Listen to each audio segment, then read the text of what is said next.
Hello and welcome to Back on Track, episode 2 of Evermore. And we're starting to get a song.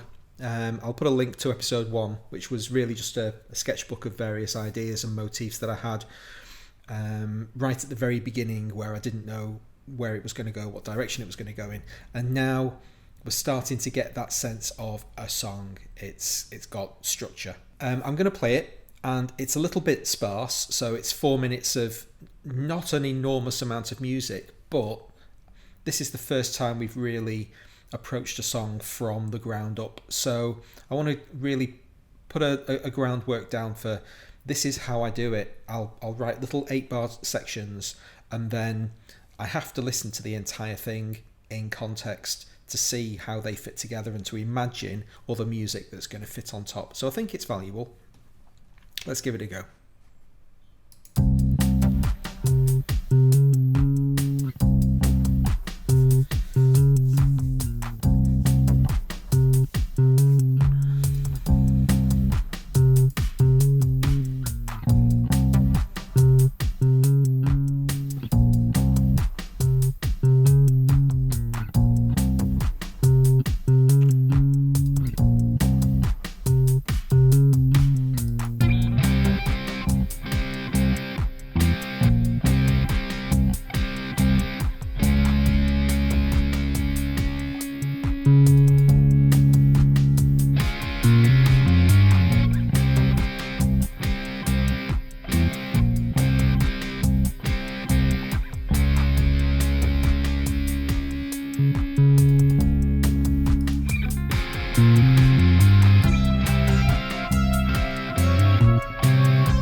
written an end yet. So there we go. There's it's like 4 minutes 20 seconds. This is one of the most difficult parts of the songwriting process for me, because you have to have an awful lot of imagination to try to fit things in those holes. There are spaces in the music at the moment that will eventually be good, but of course the music's not there at the moment, so you have to use your imagination. The moment in the when all the music gets pulled back out again and the bass is chugging along,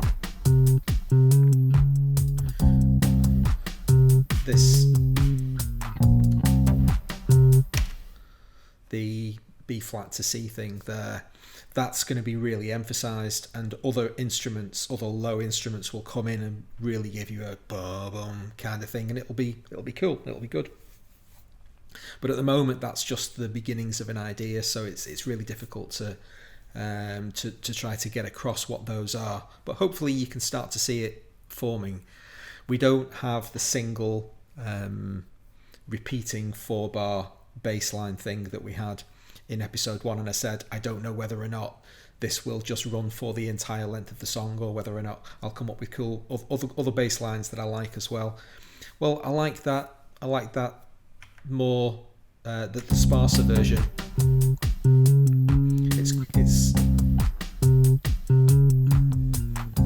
It's got a space about it that I really like. And following on from this, the next version,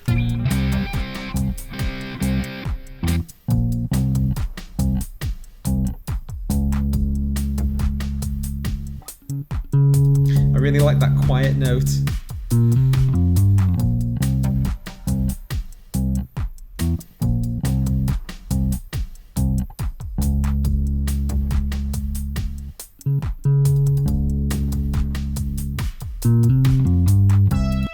So yeah, the ideas don't have to be enormously complicated with loads of notes in them to give you ideas of where you want to take it. That little boom boom kind of thing, it's cool, and I'll find other ways to tag or to emphasize those points and make those elements of the music strong, because I think those are the hooks. Similarly with the title of the song, something Evermore, I'm gonna have to come up with some other words for it at some point, because I'm actually singing to myself, something Evermore.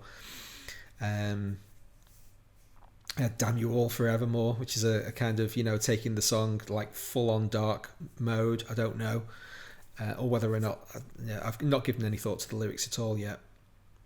One of the solos, there are 2 solos. The first one is still the patchwork quilt as it was originally written, so each of these sections are still the 1, 2, 4 bar patterns that were played as part of a much larger 15-minute jam and then cut up and spliced together. The first solo, so that's still the original as played. The first solo I've re-recorded in its entirety, so I've kept almost every single note from the patchwork quilt that it was when, again, it came out of a 10 or 15-minute jam. Cut the bits up, stick them back together again, and then the more I listened to it, there was a bit of arranging and the sorting out of what those notes were going to be, but basically that's it. I've used the kind of close your eyes, let yourself go sense of playing the guitar to let these patterns come out, rather than try to sit down and force them, which never seems to work. They always end up sounding structured and boring and prosaic. Whereas when I close my eyes and let my body do something that I'm not even thinking about, then usually the notes are better. And so this solo I quite like. So I relearned it as a single thing, found better places on the fretboard to play the notes, and even as I'm listening back to it, it needs re-recording again, because I've thought of other places where at the moment I'm stepping across frets and playing notes individually, and I think I can slide from that note to that note and it's going to make it sound better. So I'm figuring out new ways to play the same notes. Basically the structure of the solo is fixed now, and it's just a case of finding the best place on the guitar to actually play it. So this is the solo as it stands.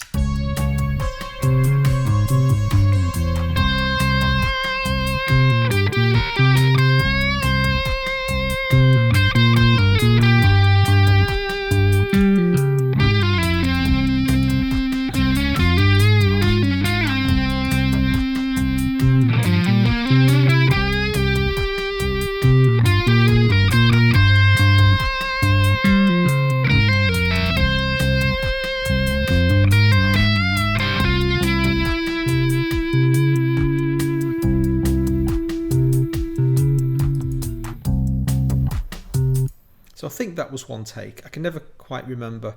Generally speaking, when I play something like that, I'll play it multiple times, and I'm quite happy to pick up the comping tool and chop that 4 bars is better than that 4 bars, paste them back together again. But I think that was a single take, and I like it. I think it's good. So the solos are pretty much locked in at this point, and the rest of the song will wrap itself around it. The synth lines that I thought might be vocal lines definitely are vocal lines.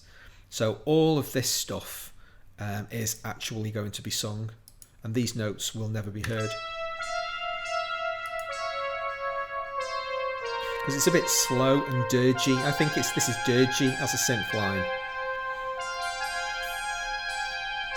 But when you imagine it being sung, it's got the right cadence, and that's why it sounds dirgy as a synth line, because it would probably have more notes.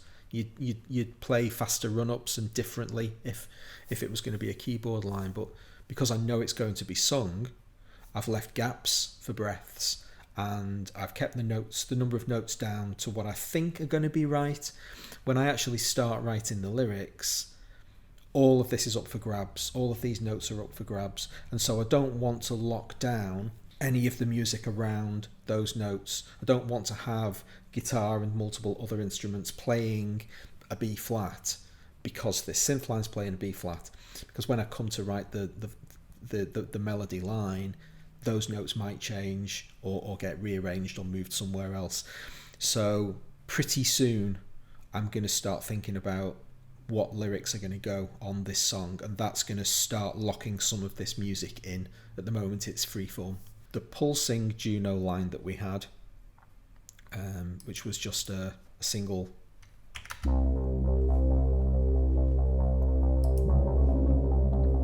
isn't there at the moment. It was basically getting in the way of the song. It's not bringing anything to the party harmonically, because it's just a thudding note, and it was preventing me from coming up with other musical ideas, changing key, changing pitch, not changing key but changing pitch of the chords that I was playing underneath. And the best example of that, the illustration of that, is in this section over here, where we do actually do a different thing. The only place in the song where a different thing is done.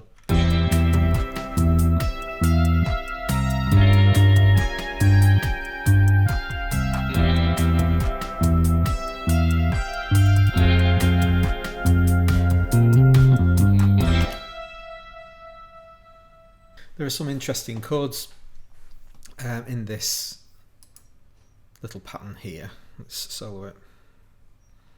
And bing, bing, bing. Okay, so that's a C.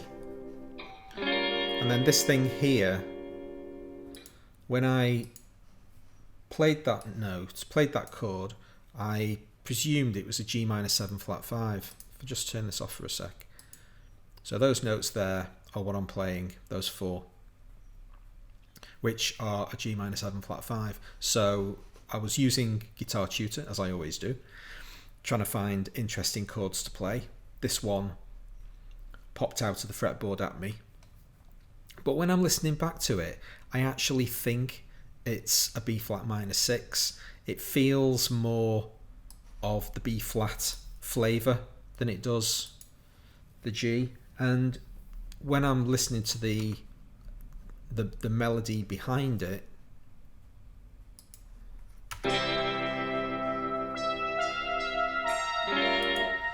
that B flat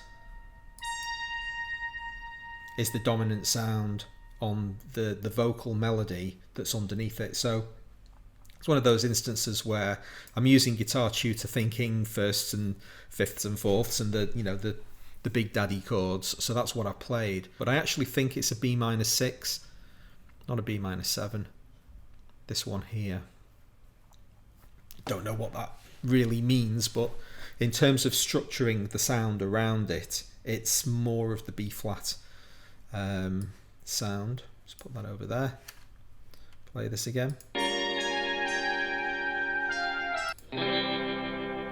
C, F minor. So we have the C, this G or B flat, and then the F minor.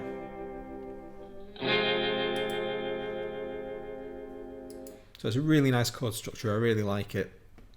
I'm not absolutely certain it's right in the song at that moment in time, or whether or not it needs to be extended. Is it a 16 bar piece coming out of the...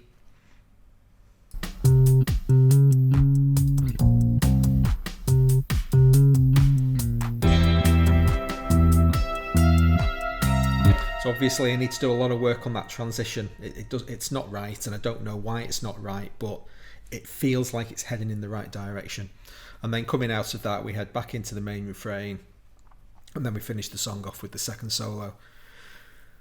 So I'm really happy with it as it stands at the moment. It's developing nicely. Lots of the musical ideas are starting to strengthen and solidify and become more settled. I need to revisit the bass line and probably play it in its entirety now, get the timing really tight. When you listen to some of these individual patterns with no other music behind them, they are loose, the notes aren't played particularly well because it was just jammed out. So now once I've really zoned in to focus on, yes, these are the right notes I'm playing, and now I can play them deliberately and properly, and then, then once I've got them under my fingers, then I start grooving out, having kind of re-forgotten them again. So that whole process needs to be done. But I think it's an interesting snapshot moment to take. This is the point at which the song is beginning to take form, and I think that 4 minutes 20 seconds as it stands at the moment is very close to how the final structure of the song will be. And as soon as I start writing lyrics, that's really going to start tying that down more forcibly. So there we go.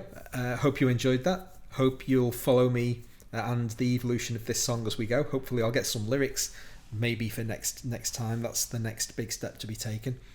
And if you want to see episode 3, please consider subscribing and hit notifications, and then you'll find out when that happens. And in the meantime, thank you very much for watching. I'll see you next time.